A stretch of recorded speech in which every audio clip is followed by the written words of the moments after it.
Hello, Rama Pupoda.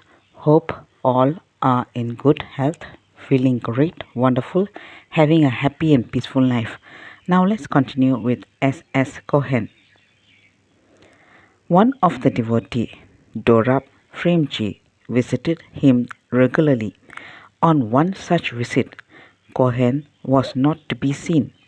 Searching for him, he found Cohen lying down in his bathroom. He had been lying in the bathroom for 7 hours.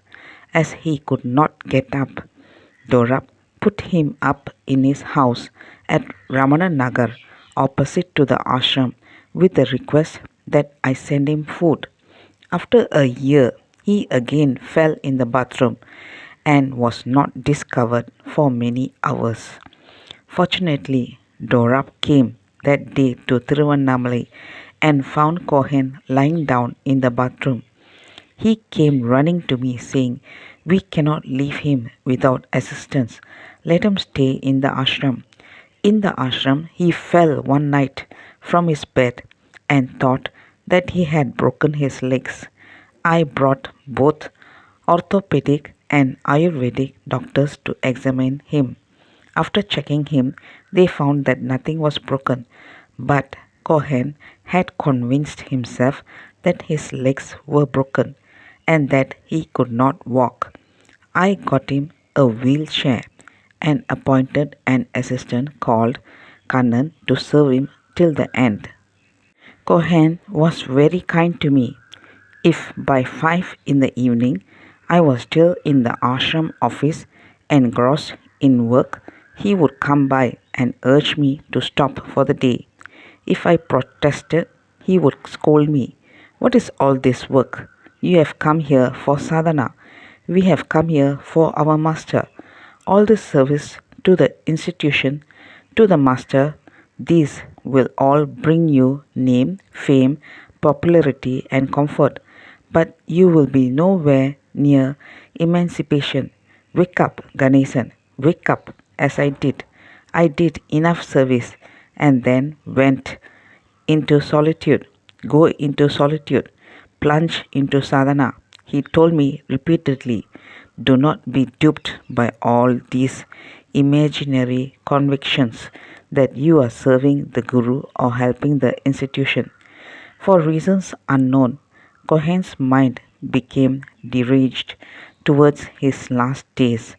Whenever I went to his room after my work at the office, he would tell me again and again, "Beware, beware, go back and do sadhana. All this work is of no use to you. I am interested in you, Ganesan. You have come for emancipation." Immediately after saying that, he would continue, "Your father has put me on the 7th floor. I have no legs, so how can I climb to the 7th floor?" The first time this happened, I was shocked. "Cohen, you are one of the greatest intellects that has come to our master. What are you talking about? There is not even a first floor in Ramana Ashramam." Since he continued to blabber, I shook him to get him out of what I thought was his delirium. At this, his eyes brightened and he said, "Ganesan, just as in old age, the body goes out of control, the mind also sometimes loses control. But since we are neither the body nor the mind, it does not matter." I asked him, "What state are you in?" Mr. Cohen replied, "I am in bliss. I am in total bliss." The next minute he started blabbering again. "You appointed only one attendant Kannan, but there are 9 Kannans in my room. How can I sleep alone in the room?" When believed I shook him again, he looked at me steadily and said, "Why do you listen to my mind? These are all in my mind. I told you not to listen to my mind." Since the intellectual aspect was very important in his life, his mind was now playing tricks. When some of the old devotees had to go through intense physical suffering in their last days, I have asked them, "Why should someone like you get such a disease?" they would invariably reply that it was because they had paid too much attention to the body and its comforts, and now it was returning the favor.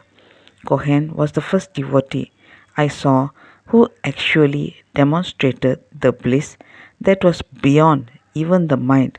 When I asked him why he blabbered, Cohen answered, "When I turn my attention outwards, it blabers.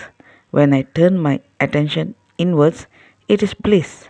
Ganesan, I bless you that you should never have this affectation of the body and the mind.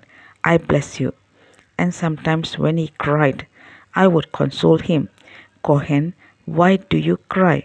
You will pass away smoothly, as peacefully as you slip into deep sleep." A very humorous man, he would then give me a smile and say, "I know, Ganesan, why you say this. You are saying this because after I die, you can tell everyone else that Cohen died as you predicted." For some reason, Cohen was very particular that his body be buried in the ashram. My father and I assured him it would be done. Cohen even showed me the spot where he should be buried.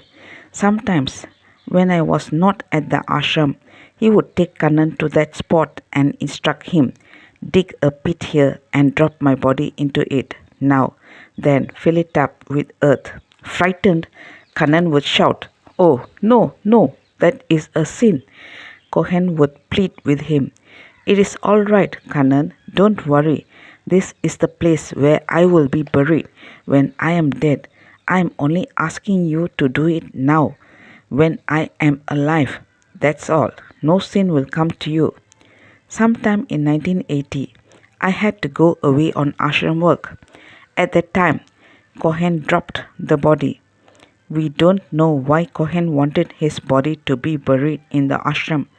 Unfortunately, despite the assurance given to him, his body was taken outside and given a common burial.